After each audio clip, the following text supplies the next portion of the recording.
ആദിയിൽ വചനമുണ്ടായിരുന്നു, വചനം ദൈവത്തോടു കൂടിയായിരുന്നു, വചനം ദൈവമായിരുന്നു. അവൻ ആദിയിൽ ദൈവത്തോടു കൂടിയായിരുന്നു. സമസ്തവും അവനിലൂടെ ഉണ്ടായി, ഒന്നും അവനെ കൂടാതെ ഉണ്ടായിട്ടില്ല. അവനിൽ ജീവനുണ്ടായിരുന്നു, ആ ജീവൻ മനുഷ്യരുടെ വെളിച്ചമായിരുന്നു. ആ വെളിച്ചം ഇരുളിൽ പ്രകാശിക്കുന്നു, അതിനെ കീഴടക്കുവാൻ ഇരുളിന് കഴിഞ്ഞില്ല. തൻ്റെ പ്രബോധനങ്ങളാൽ നമ്മെ ജ്ഞാനികളാക്കുന്ന സകലത്തിൻ്റെയും നാഥനായ ദൈവം വാഴ്ത്തപ്പെട്ടവനാകട്ടെ. ഞങ്ങളുടെ കർത്താവായ ദൈവമേ, അങ്ങയുടെ ജീവദായകവും ദൈവീകവുമായ തിരുവചനങ്ങളുടെ മധുരസ്വരം ശ്രവിക്കുന്നതിനും ഗ്രഹിക്കുന്നതിനും ഞങ്ങളുടെ ബുദ്ധിയെ പ്രകാശിപ്പിക്കണമേ. അങ്ങയുടെ വിശുദ്ധമായ പ്രബോധനത്താൽ ഞങ്ങളെ ജ്ഞാനികളാക്കണമേ. ഞങ്ങളുടെ ഇരുളടഞ്ഞ ജീവിതത്തെ അങ്ങയുടെ വചന വെളിച്ചത്താൽ പ്രകാശിപ്പിക്കണമേ. അങ്ങയുടെ വചനങ്ങളാൽ ഞങ്ങളുടെ മനസ്സിനെ ജ്വലിപ്പിക്കണമേ. ആമേൻ. 32-ാം ദിവസം. ഈജിപ്തിൽ ബാധകൾ തുടരുന്നു. ഇന്നേ ദിവസം നമ്മൾ പുറപ്പാടിൻ്റെ പുസ്തകം 9-ാം അധ്യായം, ലേവ്യരുടെ പുസ്തകം 7-ാം അധ്യായം, 49-ാം സങ്കീർത്തനങ്ങൾ എന്നിവ വായിക്കുന്നു. ഇസ്രായേൽ ജനത്തെ വിട്ടയക്കാൻ ഫറവോ വീണ്ടും തയ്യാറാകാത്തതിനാൽ ബാധകൾ അയച്ചുകൊണ്ട് ഈജിപ്തിൽ കർത്താവ് അടയാളങ്ങളും അത്ഭുതങ്ങളും വർദ്ധിപ്പിക്കുന്നു. 7-ാം ബാധയായ കൽമഴ അവസാനിപ്പിച്ചാൽ ജനത്തെ വിട്ടയക്കാം എന്ന് ഫറവോ പറഞ്ഞെങ്കിലും ഫറവോയുടെ ഹൃദയം വീണ്ടും കഠിനമായി. ദൈവാരാധനയുടെ നിർദ്ദേശങ്ങളും അനുഷ്ഠാന വിധികളും ലേവ്യരുടെ പുസ്തകത്തിൽ നിന്നും നമുക്ക് ശ്രവിക്കാം. പുറപ്പാടിൻ്റെ പുസ്തകം 9-ാം അധ്യായം. 5-ാം ബാധ. മൃഗങ്ങൾ ചത്തൊടുങ്ങുന്നു. കർത്താവ് മോശയോട് അരുൾ ചെയ്തു, ഫറവോയുടെ അടുക്കൽ ചെന്ന് നീ അവനോട് സംസാരിക്കണം. ഹെബ്രായരുടെ ദൈവമായ കർത്താവ് ഇങ്ങനെ അരുൾ ചെയ്യുന്നു, എന്നെ ശുശ്രൂഷിക്കാൻ എൻ്റെ ജനത്തെ വിട്ടയക്കാൻ വിസമ്മതിച്ചുകൊണ്ട് നീ ഇനിയും അവരെ പിടിച്ചു നിർത്തിയാൽ ഇതാ കർത്താവിൻ്റെ കരം വയലിലുള്ള നിൻ്റെ കന്നുകാലികൾക്കെതിരെ, കുതിരകൾ, ആൺകഴുതകൾ, ഒട്ടകങ്ങൾ, കാലിക്കൂട്ടം, ആട്ടിൻകൂട്ടം എന്നിവയ്ക്കെതിരെ അതിരൂക്ഷമായ വസന്തയായി ഭവിക്കും. ഇസ്രായേൽക്കാരുടെ കാലിക്കൂട്ടവും ഈജിപ്തുകാരുടെ കാലിക്കൂട്ടവും തമ്മിൽ കർത്താവ് ഭേദം കൽപ്പിക്കും. ഇസ്രായേലർക്കുള്ളതിൽ നിന്ന് ഒന്നും ചാവുകയില്ല. നാളെ കർത്താവ് നാട്ടിൽ ഇക്കാര്യം പ്രവർത്തിക്കുമെന്ന് പറഞ്ഞ് കർത്താവ് സമയം നിശ്ചയിച്ചു കഴിഞ്ഞിരിക്കുന്നു. പിറ്റേന്ന് കർത്താവ് ഇക്കാര്യം നിറവേറ്റി. ഈജിപ്തുകാരുടെ കാലിക്കൂട്ടം മുഴുവനും ചത്തു. എന്നാൽ ഇസ്രായേല്യരുടെ കാലിക്കൂട്ടത്തിൽ നിന്ന് ഒരെണ്ണവും ചത്തില്ല. ഫറവോ ആളയച്ചപ്പോൾ ഇതാ ഇസ്രായേല്യരുടെ കാലിക്കൂട്ടത്തിൽ ഒരെണ്ണം പോലും ചത്തിട്ടില്ല. ഫറവോയുടെ ഹൃദയം കഠിനമായി. ജനത്തെ അവൻ വിട്ടയച്ചില്ല. 6-ാം ബാധ. പരുക്കൾ പടരുന്നു. കർത്താവ് മോശയോടും അഹ്റോനോടും അരുൾ ചെയ്തു, നിങ്ങൾക്ക് വേണ്ടി കൈക്കുടുന്ന നിറയെ അടുപ്പുചാരം എടുക്കുവിൻ. മോശ ഫറവോയുടെ കൺമുമ്പിൽ അത് ആകാശത്തേക്ക് വിതറട്ടെ. ഈജിപ്ത് ദേശത്തിൽ മുഴുവൻ അത് പൊടിയായിത്തീരും.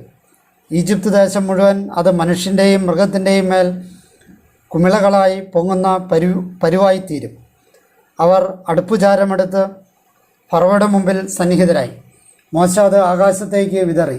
അപ്പോൾ അത് മനുഷ്യരിലും മൃഗത്തിലും കുമിളകളായി പൊങ്ങുന്ന പരുവായി. പരുനിമിത്തം ആഭിചാരകർക്ക് മോശയുടെ മുമ്പിൽ നിൽക്കാൻ കഴിഞ്ഞില്ല. ആഭിചാരകർക്കും എല്ലാ ഈജിപ്തുകാർക്കും പരുവുണ്ടായിരുന്നു. കർത്താവ് മോശയോട് പ്രസ്താവിച്ചിരുന്നതുപോലെ കർത്താവ് ഫറവോയുടെ ഹൃദയം കഠിനമാക്കി അവനവരെ ശ്രവിച്ചില്ല. 7-ാം ബാധ. കൽമഴ പെയ്യുന്നു. കർത്താവ് മോശയോട് അരുൾ ചെയ്തു, അതിരാവിലെ എഴുന്നേറ്റ് ഫറവോയുടെ മുമ്പിൽ നിലയുറപ്പിക്കുക. നീ അവനോട് പറയണം, ഹെബ്രായരുടെ ദൈവമായ കർത്താവ് ഇങ്ങനെ അരുൾ ചെയ്യുന്നു, എന്നെ ശുശ്രൂഷിക്കുന്നതിന് എൻ്റെ ജനത്തെ വിട്ടയക്കുക. എന്തെന്നാൽ ഇപ്രാവശ്യം എൻ്റെ ബാധകളെല്ലാം നിന്നിലേക്കും നിൻ്റെ സേവകരിലേക്കും നിൻ്റെ ജനത്തിലേക്കും ഞാൻ അയക്കും. അതുവഴിയായി ഭൂമി മുഴുവനിലും എന്നെപ്പോലെ ഒരുവനില്ല എന്ന് നീ അറിയും. തീർച്ചയായും ഇപ്പോൾ ഞാൻ എൻ്റെ കരമയച്ച് നിന്നെയും നിൻ്റെ ജനത്തെയും വസന്തയാൽ പ്രഹരിക്കും. നീ ഭൂമിയിൽ നിന്ന് നിർമ്മാർജ്ജനം ചെയ്യപ്പെടും.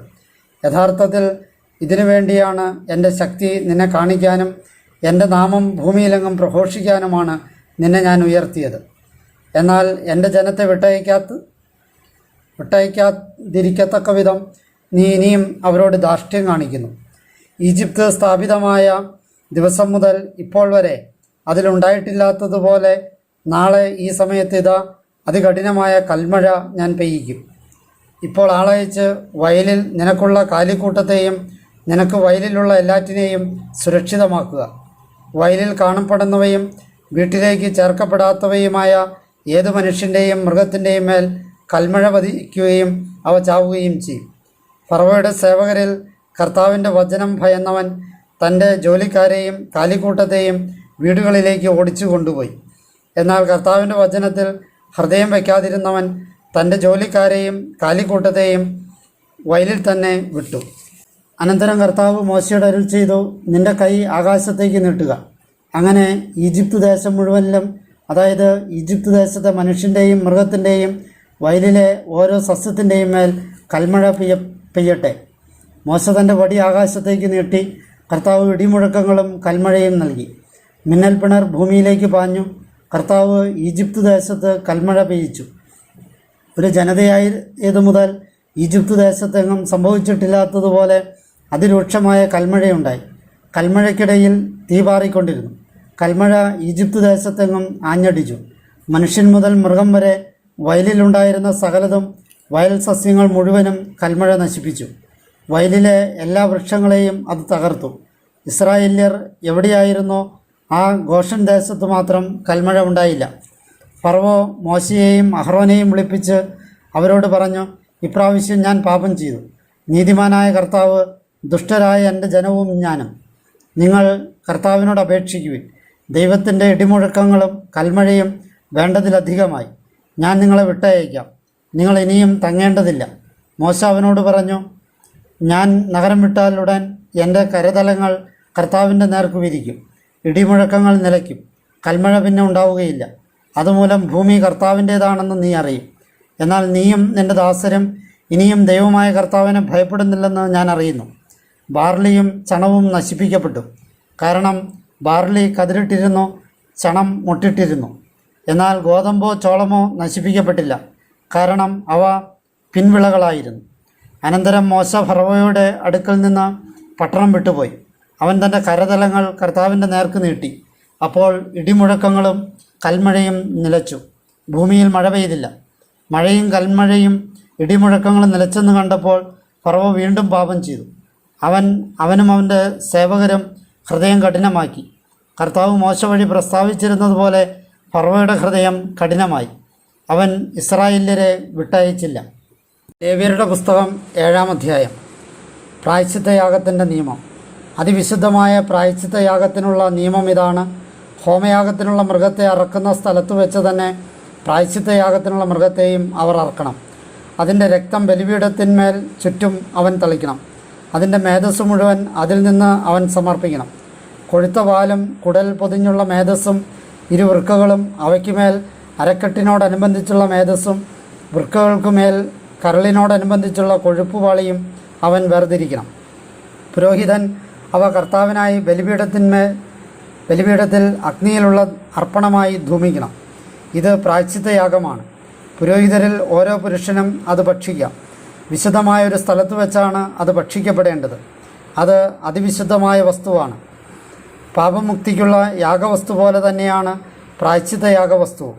അവയ്ക്കുള്ള നിയമം ഒന്നു തന്നെ. പരിഹാരകർമ്മം അനുഷ്ഠിക്കുന്ന പുരോഹിതനുള്ളതായിരിക്കും അത്. ഒരുവൻ പുരോഹിതൻ്റെ പക്കൽ സമർപ്പിക്കുന്ന ഹോമയാഗമൃഗത്തിൻ്റെ തോൽ ഹോമയാഗം അർപ്പിക്കുന്ന പുരോഹിതനുള്ളതായിരിക്കും. അടുപ്പിൽ പാകപ്പെടുത്തിയ ഓരോ ധാന്യയാഗ വസ്തുവും ഉരുളിയിലും വറചട്ടിയിലും ഉണ്ടാക്കിയ ഓരോന്നും അത് അർപ്പിക്കുന്ന പുരോഹിതനുള്ളതായിരിക്കും. എന്നാൽ എണ്ണ ചേർത്തതോ ഉണങ്ങിയതോ ആയ ഓരോ ധാന്യയാഗ വസ്തുവും അഹ്റോൻ്റെ പുത്രന്മാർക്കെല്ലാവർക്കും ഒന്നുപോലെയായിരിക്കണം. സമാധാന ബലിയുടെ നിയമം. കർത്താവിന് സമർപ്പിക്കുന്ന സമാധാന ബലിയുടെ നിയമം ഇതാണ്. കൃതജ്ഞതയായാണ് ഒരുവൻ അത് സമർപ്പിക്കുന്നതെങ്കിൽ എണ്ണ ചേർത്ത പുളിപ്പില്ലാത്ത വടകൾ, എണ്ണ പുരട്ടിയ പുളിപ്പില്ലാത്ത അടകൾ, എണ്ണ ചേർത്ത് കുഴച്ച നേരിയ മാവ് കൊണ്ടുള്ള വടകൾ എന്നിവയാണ് കൃതജ്ഞതാ ബലിക്കായി കാഴ്ചവെക്കേണ്ടത്. വടകൾക്ക് പുറമെ കൃതജ്ഞതയ്ക്കുള്ള സമാധാന ബലിയോടുകൂടെ പുളിപ്പുള്ള അപ്പവും അവൻ്റെ കാണിക്കയായി കാഴ്ചവെക്കണം. അതിൽ നിന്ന് ഓരോ കാണിക്കയിലും നിന്ന് ഓരോന്ന് കർത്താവിന് കാണിക്ക സമർപ്പിക്കണം. അത് സമാധാന ബലിമൃഗത്തിൻ്റെ രക്തം തളിക്കുന്ന പുരോഹിതനുള്ളതായിരിക്കും. കൃതജ്ഞതയ്ക്കുള്ള സമാധാന ബലിമൃഗത്തിൻ്റെ മാംസം അതിൻ്റെ സമർപ്പണ ദിനത്തിൽ തന്നെ ഭക്ഷിക്കപ്പെടണം. അതിൽ നിന്ന് പ്രഭാതത്തിലേക്ക് അവശേഷിപ്പിക്കരുത്. എന്നാൽ അവൻ്റെ ബലിസമർപ്പണം നേർച്ചയോ സ്വാഭിഷ്ട കാഴ്ചയോ ആണെങ്കിൽ അവൻ തൻ്റെ ബലി സമർപ്പിക്കുന്ന ദിവസം അത് ഭക്ഷിക്കപ്പെടണം. പിറ്റേ ദിവസം അതിൽ നിന്ന് അവശേഷിക്കുന്നതും ഭക്ഷിക്കപ്പെടണം. ബലിമൃഗത്തിൻ്റെ മാംസത്തിൽ നിന്ന് അവശേഷിക്കുന്നത് 3-ാം ദിവസം അഗ്നിയിൽ ദഹിപ്പിക്കണം. സമാധാന ബലിയുടെ മാംസത്തിൽ നിന്ന് 3-ാം ദിവസം മനഃപൂർവ്വം ഭക്ഷിക്കപ്പെടുന്നെങ്കിൽ അത് സ്വീകാര്യമാവുകയില്ല. സമർപ്പിക്കുന്നവന് അത് അനുകൂലമായി പരിഗണിക്കപ്പെടുകയുമില്ല. അത് തിരസ്കൃത വസ്തുവായിരിക്കും. അതിൽ നിന്ന് ഭക്ഷിക്കുന്ന വ്യക്തി തൻ്റെ കുറ്റം വഹിക്കണം. മലിനമായ എന്തിലെങ്കിലും തൊടുന്ന മാംസം ഭക്ഷിക്കപ്പെടരുത്. അത് തീയിൽ ദഹിപ്പിക്കപ്പെടണം. മാംസം മുഴുവൻ ശുദ്ധിയുള്ളതാണെങ്കിലേ മാംസം ഭക്ഷിക്കാവൂ.